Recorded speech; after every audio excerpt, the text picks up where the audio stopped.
Assalamu alaikum. This is Hena Zuberi, and you're watching Muslim Network News. Our top story tonight is about intellectual property waiver for COVID-19 vaccines. President Joe Biden announced yesterday that he supports waiving intellectual property protections for COVID-19 vaccines. This is so that they can be widely available to other countries like India, where a current virus surge is claiming the lives of 120 Indians every minute. The waiver allowing for a temporary suspension of intellectual property protections could remove obstacles to quickly increasing vaccine productions in developing countries. The Pharmaceutical Research and Manufacturers of America expressed strong opposition to the move. Stephen Ubal is the group's president and CEO. He said President Biden's plan will undermine their member companies' global response to the pandemic and compromise safety. Ubal also said it will create confusion amongst public and private partners and encourage the proliferation of counterfeit vaccines. The trade group's members include vaccine makers AstraZeneca, Pfizer, and Johnson & Johnson. But World Health Organization Director General Tedros Ghebreyesus praised the decision. He called it a monumental moment in the fight against COVID-19 and said it reflects the moral leadership of the White House in the fight to end the pandemic. Stocks of Moderna, BioNTech, and Pfizer dropped sharply after the news of the waivers broke. Pfizer ended its trading day flat, while Moderna lost 6.1%, and Johnson & Johnson dropped 0.4%. The World Trade Organization strongly supports Biden's proposal. The waiver is proposed by South Africa and India to help them ramp up vaccine productions in developing countries. In related news, as the pandemic ravages India, the central government's response continues to be one of denial and confusion. Under the leadership of Prime Minister Narendra Modi, it appears obsessed about managing the narrative even as the daily deaths have climbed to over 3,000. India is reporting over 400,000 new COVID cases a day. Reports show the administration's failure in handling the pandemic and misplaced priorities. Even as it pledged vaccines to the world, India's primary vaccine manufacturer is now failing to fulfill contracts. Modi held massive election rallies in April and allowed a Hindu religious festival with millions in attendance who did not mask or maintain physical distancing to keep COVID at bay. His government's refusal to accept criticism is compelling Indians to self-censor. This will hurt those desperately in need, especially rural communities, if healthcare experts and workers fear retaliation for speaking out. Indian Muslim volunteers are helping their Hindu neighbors during the pandemic in an exceptional way. Here's a story about their efforts by Ali Khalaf and Saleha Farooq. This Indian Muslim is being called the Oxygen Man in Mumbai. His name is Shanawaz Sheikh. Shanawaz is supplying free oxygen cylinders to thousands of people across his city. The 32-year-old volunteer sold his cherished SUV to fund the initiative. His decision came after his friend's pregnant relative died while trying to get admitted to a hospital. Shanawaz now has a team of 20 volunteers battling a massive shortage of oxygen cylinders, made worse by profiteers. तो फिर मैंने decide किया कि मतलब मेरी जो SUV है मैं उसको बेच दूंगा और जो बेच के जो पैसे आएंगे हम लोग उसके ऑक्सीजन सिलेंडर लाएंगे ताकि हमारे पास ऑक्सीजन सिलेंडर की क्वांटिटी बढ़े और लोगों तक पहुंचाएंगे ताकि जिन लोगों को बेड नहीं मिल पा रहा है टाइम पे अगर उनको ऑक्सीजन सपोर्ट मिल जाए वक्त रहते तो शायद उनकी जान बच सकती है। तो इस तरीके से हमने शुरुआत करी थी पिछले साल और लगभग 4 से 5 हज़ार लोगों तक हमने ऑक्सीजन सपोर्ट पहुंचाया भी था। Another Muslim man had sold his wife's jewelry to convert his three-wheeler into a small ambulance. Muhammad had equipped his auto rickshaw with an oxygen cylinder, an oximeter to measure oxygen levels in the blood, and other medical supplies. He carried the COVID patient free of charge all the way to the hospital. कोई अपने माँ को, कोई अपने बाप को कंधे पे लेके जा रहा है, कोई गोद में लेके जा रहा है, कोई सिलेंडर उठा के साथ में लेके जा रहा है, कोई बेचारा एक नौजवान तड़प रहा है, उसको ऑक्सीजन नहीं मिल रहा, एम्बुलेंस वालों को फ़ोन लगा रहा है। Unfortunately, Indian police had charged Muhammad for operating his auto rickshaw without an emergency permit during the lockdown. However, after an outcry across social media, Indian police had withdrew the charges and issued Muhammad with a special pass. Republican lawmakers are outraged at Facebook for its decision to indefinitely ban former US President Donald Trump on its social media platform. Conservatives blasted Facebook and its oversight board yesterday for upholding the indefinite ban on Trump. House Minority Leader Kevin McCarthy wrote on Twitter that Facebook is more interested in acting like a Democratic super PAC than a platform for free speech and open debate. He said that a House Republican majority will rein in big tech power over American speech. Republican Representative Senator Marsha Blackburn said Facebook's decision to uphold its ban is extremely disappointing. She added that Facebook CEO Mark Zuckerberg should not be the arbitrator of free speech. The board gave Facebook 6 months to review the arbitrary infinite ban. The United States remains optimistic that it will be able to resume peace talks to end war in Afghanistan. The United States is asking the Taliban to resume peace talks. This comes in the wake of new attacks by the Taliban in response to the US failure to withdraw forces as agreed by May 1st. In response to the US request, the Taliban are asking their leaders to be removed from the US and UN sanctions list. These sanctions were imposed in 1999. In a related development, Afghanistan's current government said it will begin talks with 14 countries to discuss what to do with hundreds of their citizens who have been captured. They were taken into custody after joining Daesh. Most of the countries are hesitant to take back their citizens who have joined terror groups because of legal and security risks they pose. U.S. Attorney General Merrick Garland asked a House Budgeting Committee to provide more funding to fight and prosecute domestic terrorism. He said domestic terrorism poses an accelerating threat to the country that keeps him up at night.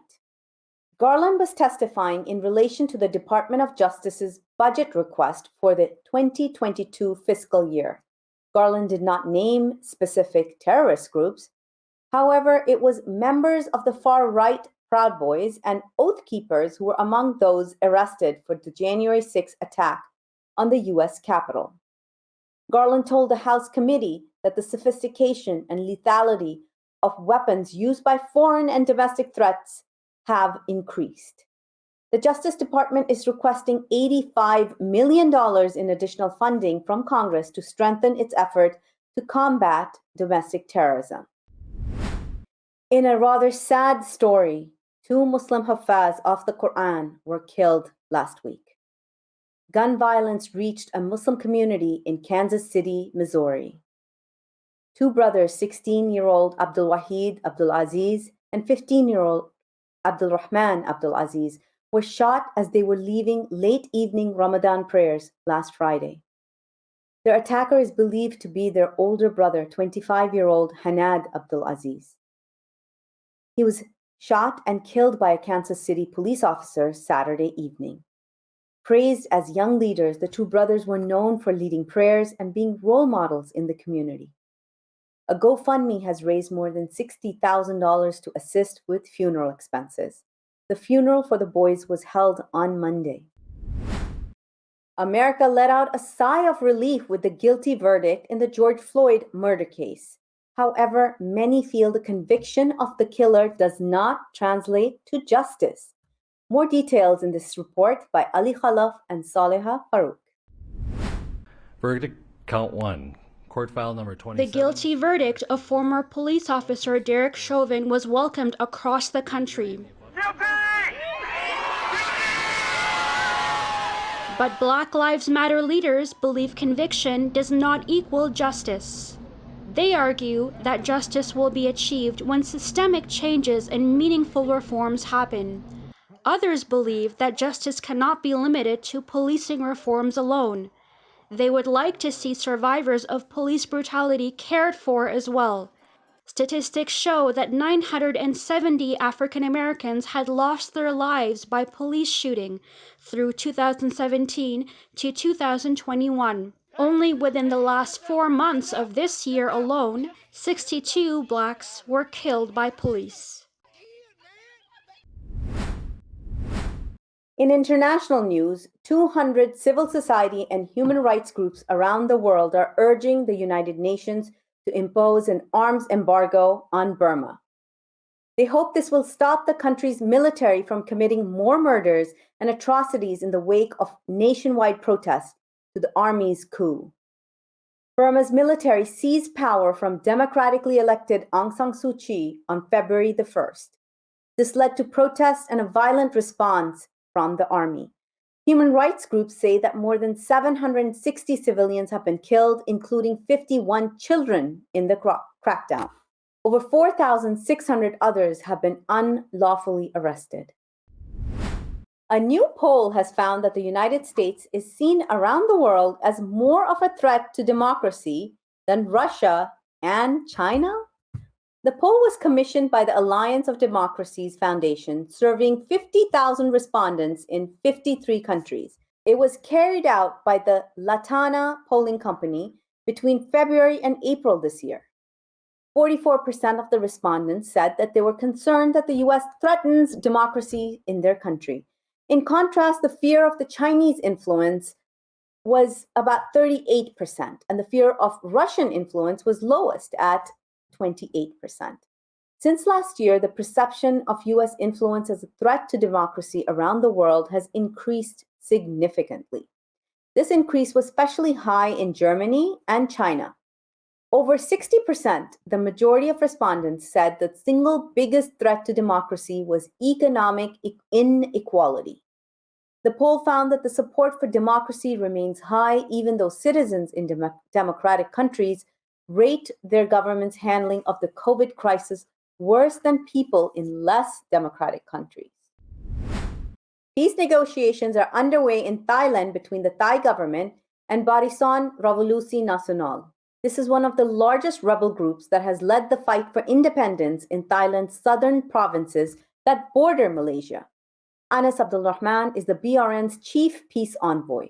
He called on the Thai government to democratize the region in a way that will allow Muslims to have greater control of their language, culture, economy, and politics.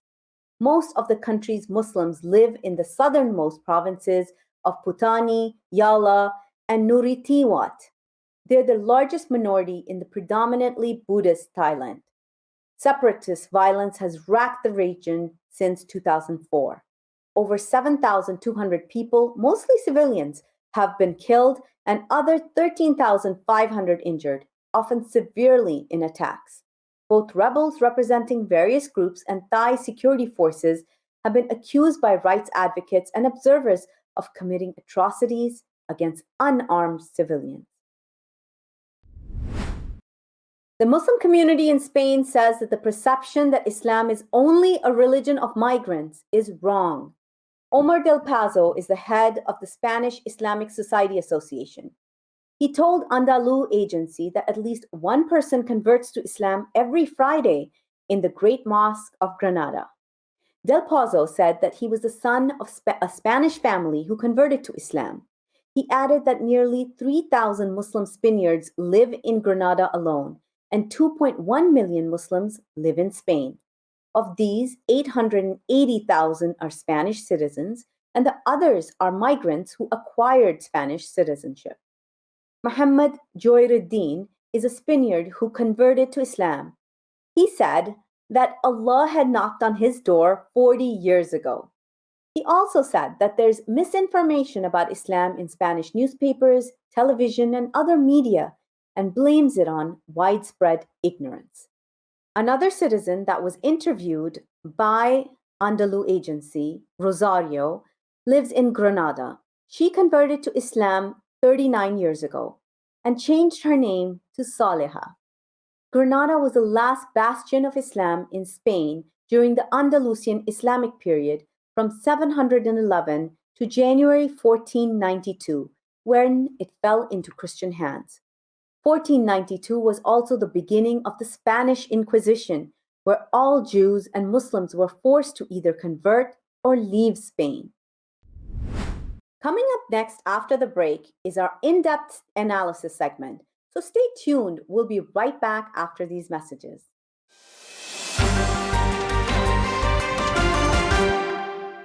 So it's nothing extraordinary what we do. It's just a human to human, like brothers to brothers and sisters to sisters. Nothing else, nothing more.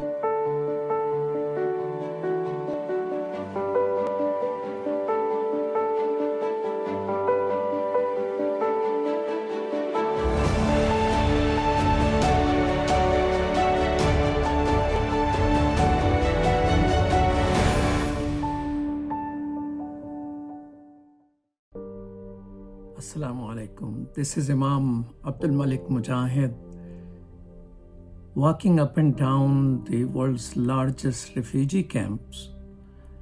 I met Sister Fatima. Well, I'm calling her a sister. She was just a teenage girl, my granddaughter's age. Her parents were slaughtered by the Burmese military, and she was dragged by the Burmese soldiers to their hut, and all night long she was violated. She lost consciousness. When she regained, and in the morning and soldiers were themselves away, she ran and hid in a vegetable patch. Some people saw her, gave her clothes, and took her 4-day-long walk to Bangladesh. Who will speak up for her? Who will stand up for her if not you and I? It's our responsibility. It's our duty, brothers and sisters in humanity. And that's why I like you to support Burma Task Force. I'm a volunteer for it. But Burma Task Force is standing up to stop this genocide, violation of our sisters. You and I are free, they are not. Please stand up, work with Burma Task Force, and donate today to Burma Task Force. Together, we can do it. Assalamu alaikum.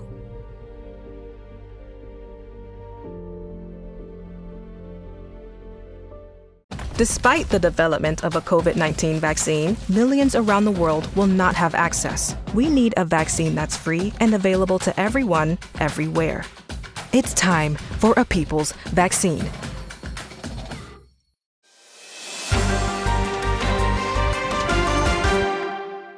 Welcome back.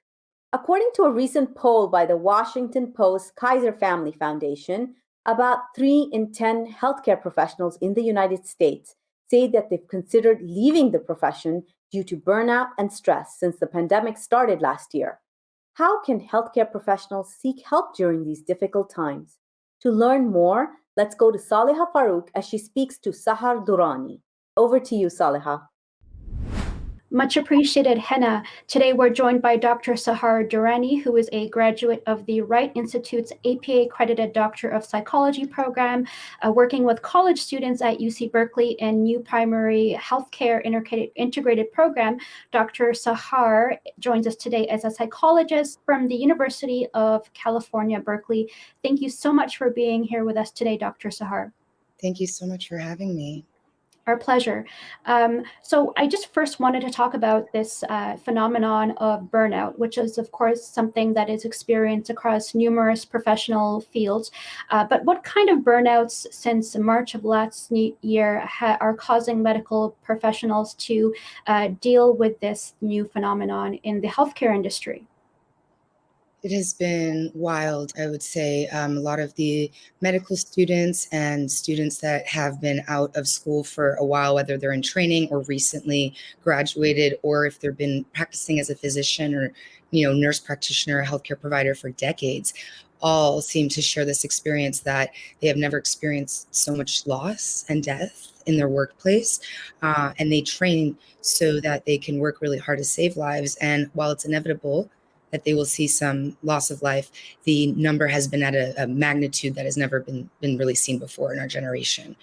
So it is impacting a lot of healthcare workers, whether it's, the person that checks you in at the beginning, or the physician that's going to be treating you. There's a lot of chaos that is occurring that inevitably is going to flare up some anxiety for people that are providing services.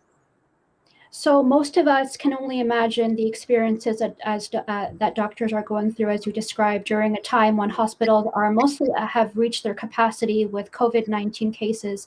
If you could talk to us a little bit more about the kind of challenges that healthcare professionals are dealing with today, and how that might differ to perhaps before March of 2020 last year. Sure. I think during last year rather, there was so much uncertainty about how we were going to be impacted by the pandemic. So as of last year, we have realized the lack of protective gear, PPE, that we've had in so many hospitals across the country. We've noticed the lack of mental health care professionals that are going to be needed that are in demand because of the anxiety and depression and health anxiety that COVID-19 has brought on in the community. There's been a lot of folks that are anxious to go to work because they are nervous to get sick. They are nervous to get their family members sick, especially if their family members have a compromised immune system. There's also a lot of people who are feeling anxiety about everyday activities, like starting to go back to the grocery store. So there's sort of been, in the last year, this view of how we've been impacted and how we were very unprepared as a nation, and even at our local hospitals that we believe are very well funded. But well funded doesn't always mean well resourced. And also, we have seen I have seen in the mental health perspective, anxiety people are having about re-entering the community, going to the grocery store, returning to school or work. So there's a whole host of issues, mental health and health issues, that we're seeing now since it started last March. And when it comes to these various effects and impacts upon medical professionals, if you can just talk to us about the meaning of burnout here. And for example, when it comes to different symptoms like emotional exhaustion and depersonalization and stress and anxiety in the way that you mentioned, how is this made worse specifically during this pandemic? Sure. There has been, the stay-at-home orders. There's been such an intense push to prioritize sheltering in place and not being around one another so that we can keep each other healthy and safe. And in doing so, inevitably, there has been isolation, and often I find isolation breeds depression. So there has been difficult because we want to stay healthy and we want to stay away from our family members and our friends because we want to protect each other from getting COVID-19. However, the underbelly, the dark side of that, is that we're not around people, we're not seeing people as much, and we might feel lonely, and that can often breed some isolation and need for reaching out to other people. So not having physical contact, whether it's through school or work, can really negatively impact the human psychology. Course. And just going back to the kind of work that you do in your profession, approximately 17% of all physicians in the United States are actually from Asian ethnic backgrounds, as well as racialized and Black backgrounds as well. So with different cultures having, of course, different attitudes to practicing medicine and personal and academic achievement, how does the idea of burnout affect racialized doctors differently? This is a very timely question, actually. We are coming up the year anniversary of the George Floyd death and a lot of Black Lives Matter movements and a lot of social justice movements all around the world. And I believe for people of color, it has been an incredibly difficult time to exist, just in general, at baseline. And on top of that, our clinicians, our providers, mental health and medical providers of color have had a much more difficult, I imagine there's going to be a much more difficult time in terms of adapting to the sense of loss. There's always going to be research that's going to show how people of color might be impacted more or overworked more or not receive as many resources. And so that's something that we shouldn't ignore when we're thinking of our doctors and nurses and healthcare providers in the hospitals. Are they having time in between their days and weeks to go to see a therapist or see their own doctor? Do they have time to actually rest on their time off, or are they really just recovering from the burnout?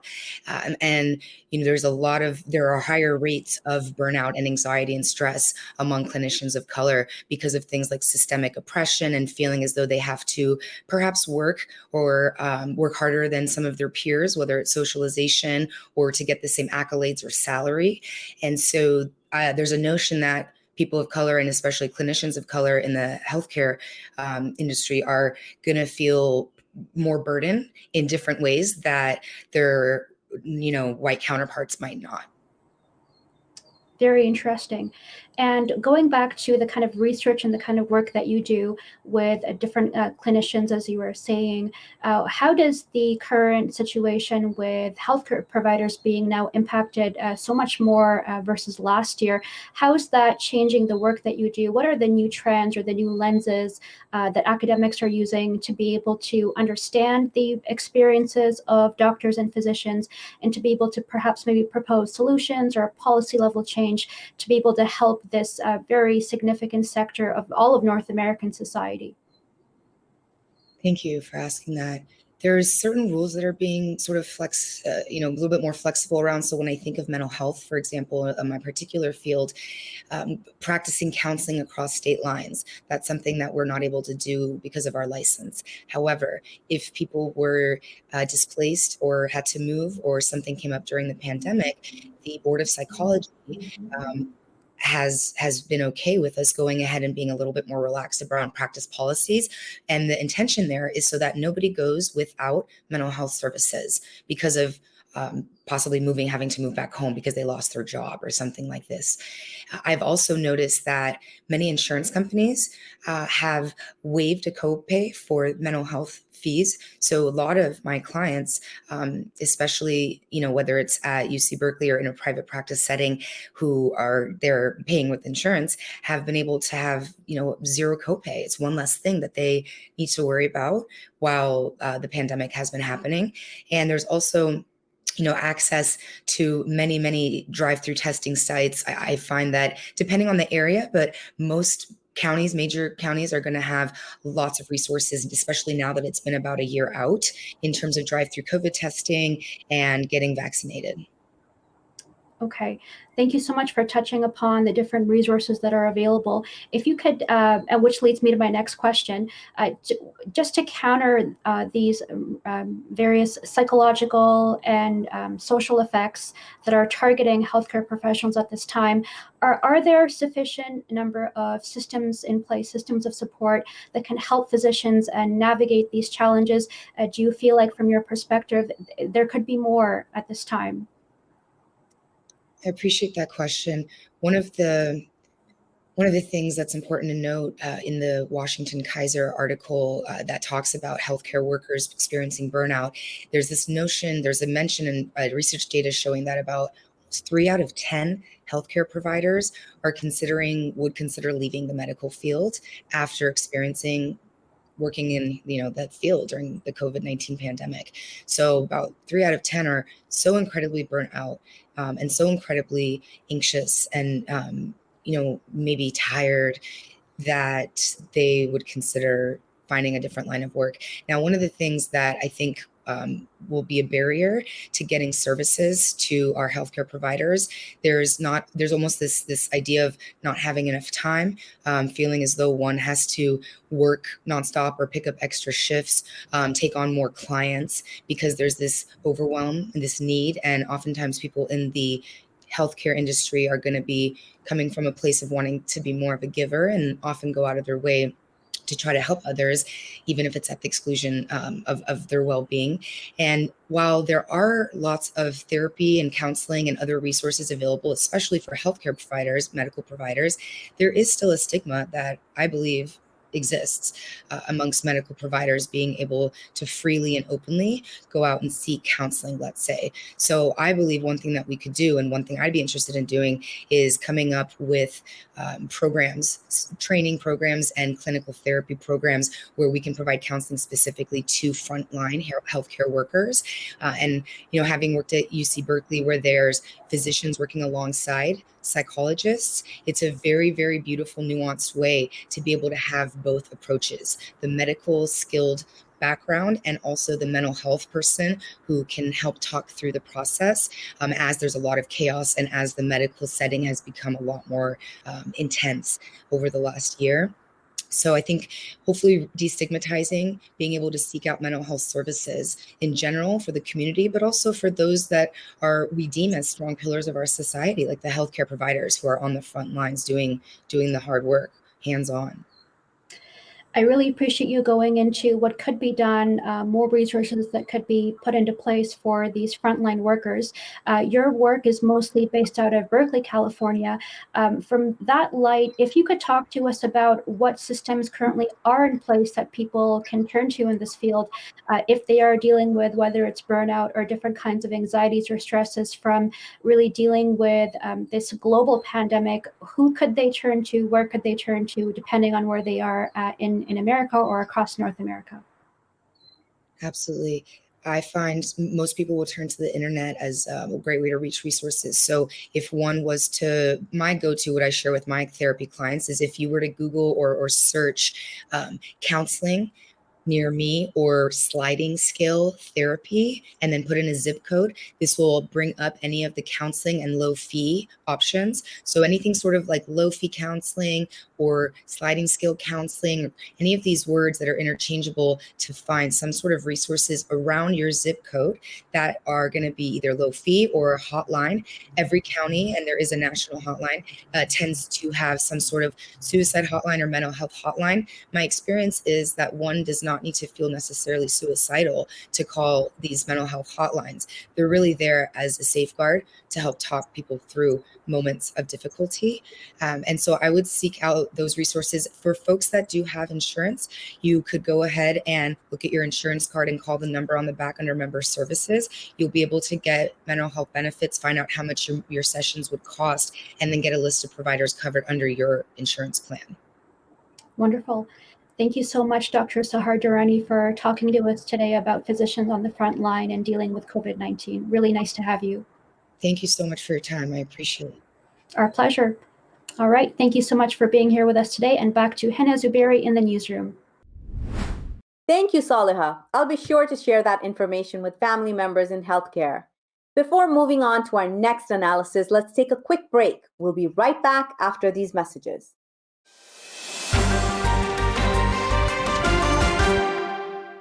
Our fellow Americans. Right now, the COVID-19 vaccines are available to millions of Americans. And soon, they will be available to everyone. The science is clear. These vaccines will protect you and those you love from this dangerous and deadly disease. They could save your life. So we urge you to get vaccinated when it's available to you. That's the first step to ending the pandemic and moving our country forward. It's up to you.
To develop COVID-19 vaccines and treatments. A vaccine will get our economies moving. It will tell our loved ones we're safe again.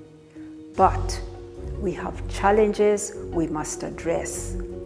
Right now, huge pharmaceutical companies are keeping the vaccine research a secret. They're deciding how many vaccines get made, how much to charge for them, and who gets vaccinated. This will no doubt leave billions of people behind.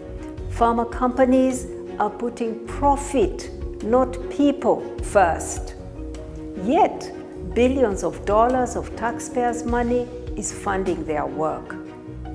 We cannot let the CEOs of a handful of pharmaceutical companies decide our future.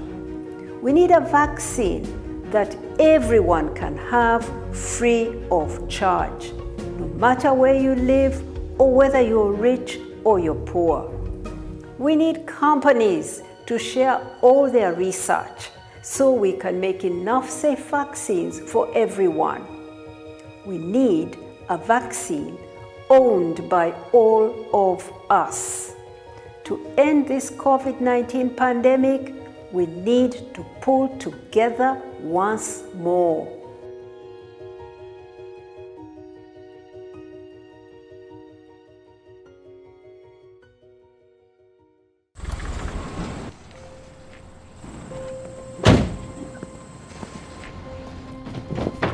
Dad, they took over my bedroom. Come on, come on. Okay, Dad. 1, 2, 3. Dad!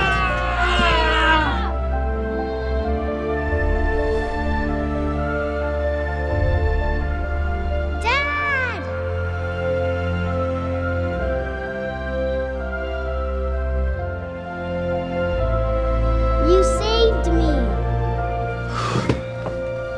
Dad? Are you okay? I'm fine, dear.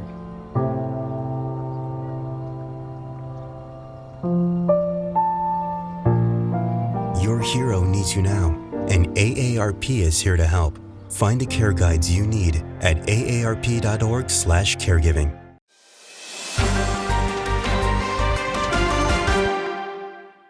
In our top story tonight, we shared that President Joe Biden has announced his support to waive intellectual property protections for COVID-19 vaccines.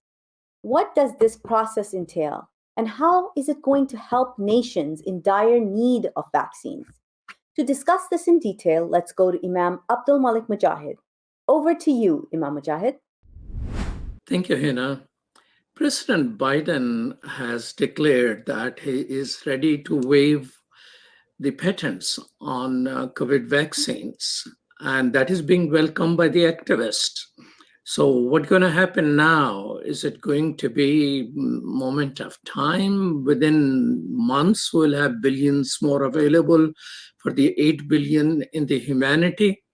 Because not many people are vaccinated. In America, almost approaching half of those people are vaccinated. In India, only 2.2% of the population is vaccinated. So is the case for the other 4 countries. But this waiver, is it going to help? What is the process? Or there are some dangers. Remember that what happened to J&J, Johnson & Johnson vaccine, there was some problem in the production and the whole thing has to be halted. In the environment, there is a lot of skepticism about vaccination. Can the world afford 2-3 major mishaps with the vaccination process? Should it be thoughtful process or expedited process which does not pay attention to those things? To discuss with us is an expert in these areas, and that she is Lois Prayerdam from the John Hopkins Bloomberg School of Public Health. Welcome to Muslim Network TV. Thank you. It's such a pleasure to be here again. Thank you. Well, tell me this. Are you happy about this whole declaration, a campaign of the waivers, and President Biden agreeing to do that? So that's a complicated question. Happy I'm glad that the conversation is happening around how do we make vaccines available to the whole world, because that is really at the core of this issue, ensuring that people that need the vaccines the most have access to the vaccines. My concern is that with waivers, that even though it is something that seems on the surface like it would be something that would be really helpful, I'm not sure that that in itself is going to solve any problems. Our goal is really to be able to find enough manufacturers out there that can produce the vaccine, produce it with quality, and produce it with confidence that we know that they are going through all the quality steps and have the know-how to make the vaccines. So I do think that there needs to be much more effort to get out there and work with new manufacturers to make these vaccines that are available today and that are effective. I'm not sure that the waiver process is going to achieve that goal, though. What is the waiver process to begin with? President Biden, 99% of Moderna funding came from the taxpayers. Does it have a right to just write an executive order and say, I waive it today? Well, they need to go through a lot of negotiations. So patents are a very complicated issue, and this is something that has to be discussed at the global level, because all of a sudden you're waiving the rights that had been previously negotiated. So that's something that I know that you're going to have to go through a lot of different discussions to be able to make it happen. It's not as though you just sign the pen and it will happen. There's a lot of different players involved. The pharmaceutical firm are saying in their statement that this is not going to save lives. Why is so? Well, I think one of the things that we need to consider is that how quickly all of this could happen, and whether it truly makes a difference in the number of vaccines that are manufactured. So it's a process that is certainly not going to happen overnight. I think what does save lives is making sure that we get the product out there as soon as possible. And there's mechanisms like the COVAX facility that's working to get the available doses out to the countries that need it as soon as possible. But the other part of it is that even if the countries receive products, that has to get into people's arms, which means they need to have a process to get people to the clinics to receive the vaccines. They need to make sure that there is demand to receive the vaccines. And particularly as this is new for many countries to be vaccinating so many people and vaccinating adults, a lot of countries have systems that are really strong in vaccinating children, or maybe they're not so strong. But now all of a sudden we're doing something that they haven't done before and bringing all of those resources together. And we need to ensure that every country has the capability to be able to do that and get the people there that want the vaccine. The logistics of distributing has also come in discussion before, because some of these vaccines take refrigeration requirement of minus 70 degrees Fahrenheit. Is that still the case? Yeah, so it's a really good question. There's different types of vaccines that have different storage requirements. So the mRNA vaccines, so in other words, the Pfizer and Moderna vaccines, have different types of requirements and are more tricky to be able to manage, because you do need to keep them under freezing temperatures, or for Pfizer, ultra cold temperatures for certain periods of time. And you have to be able to manage the shelf life, which is, even in a system that is very strong, can be challenging, because if you don't know your actual demand, it becomes a challenge to be able to ensure that you're using every single dose within the time period that you need. Fortunately, there's other vaccines out there that are able to be stored under regular refrigeration, like the AstraZeneca vaccine or even the J&J vaccine. And that makes distribution of those vaccines much simpler than the vaccines that are the mRNA. Do you think, I mean, so you, instead of waiver, you favor contracts to come in place.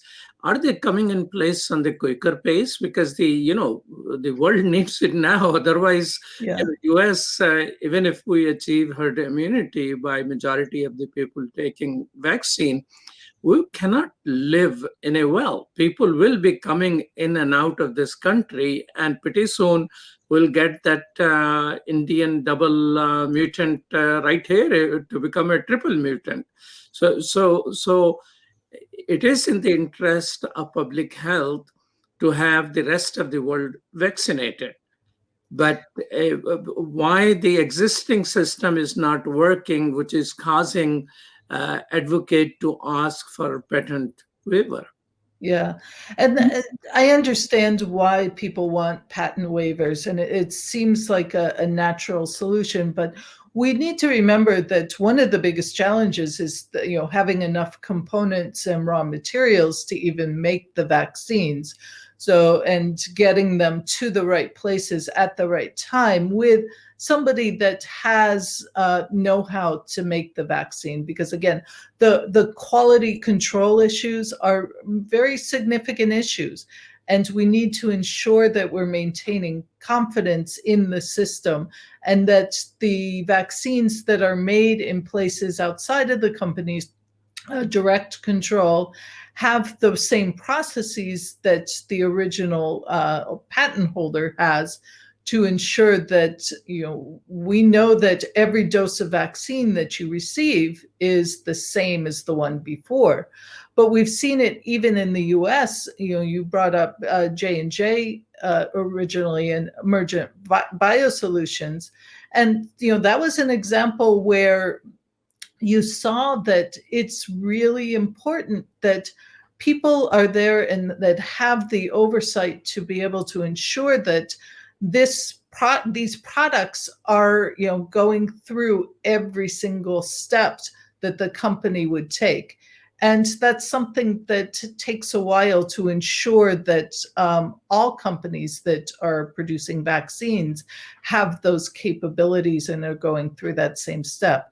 It's important because this is what gives confidence that you're always receiving a quality vaccine.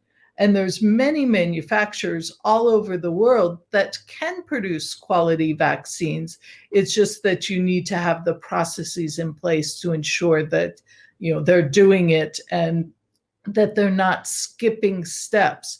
When you have a pandemic, one of the real concerns is that are certain companies going to go through everything that they need to go through to ensure that those vaccines are safe? So you think if a protocol comes into being at the World Health Organization, how to safeguard the quality and the process to ensure the quality, then this patent waiver are going to be helpful.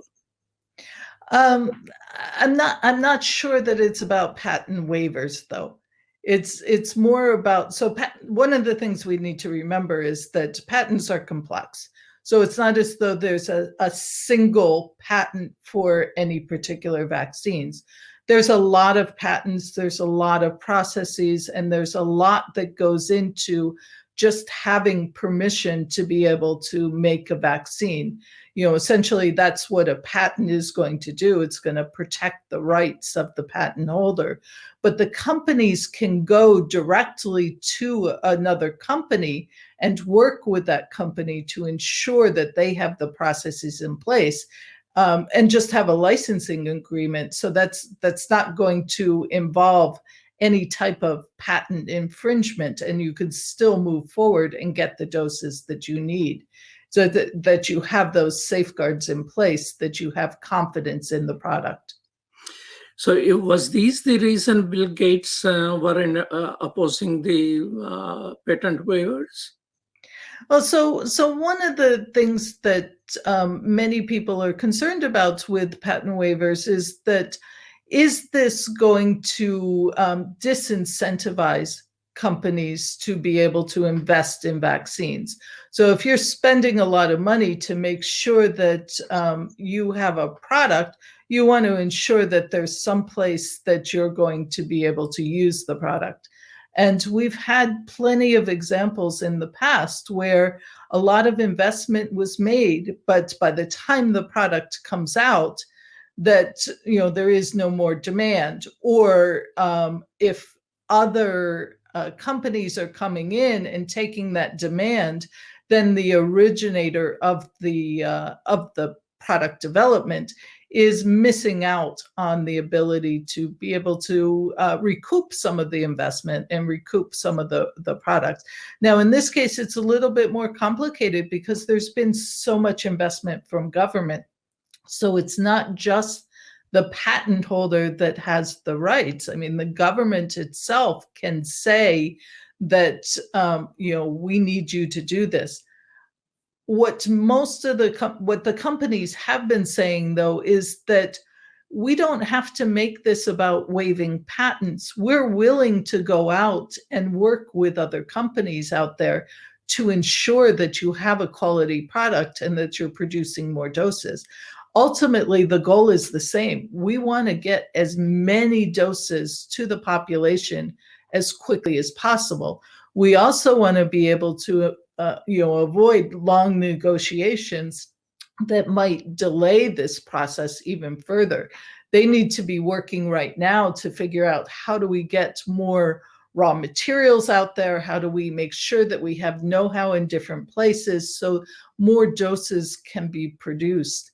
We're already, you have manufacturers in different parts of the world, including India, that are producing a lot of these doses that are able to supply the world. And this needs to happen. But I also want to emphasize that there's a lot of other things that need to happen, which is to get the process to be able to ship things, to make sure that agreements for export are all in place, so that products can actually be shipped to the places that they need, and that the countries are ready to receive. So there's been over 120 countries that have already received product through the COVAX facility, and that's pretty a pretty amazing effort to be able to get that there.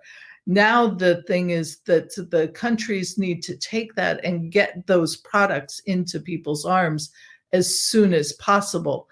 And in parallel, we need to be working on getting more doses. So it's not just about, vaccinating a very small portion of their populations, but these vaccines need to be made available very widely so we can start to get large portions of the population around the world vaccinated, because that's the only way that we're going to end the pandemic, is that if everybody is vaccinated.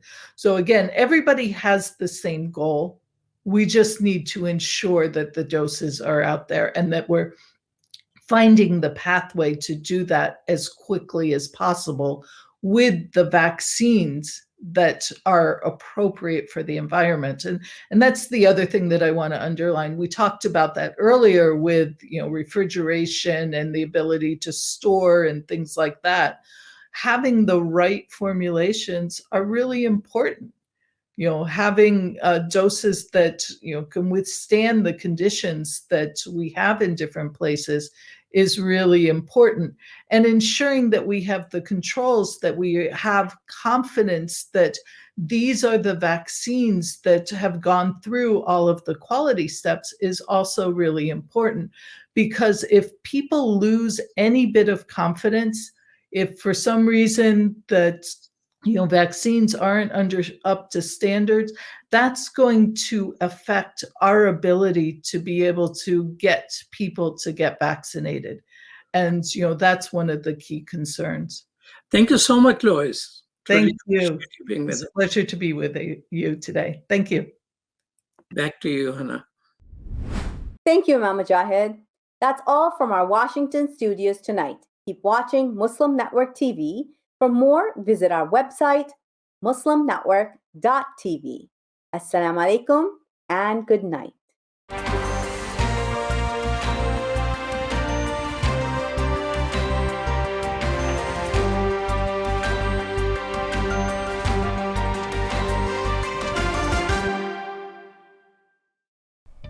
Special thanks to our official supporter, Zagat Foundation of America.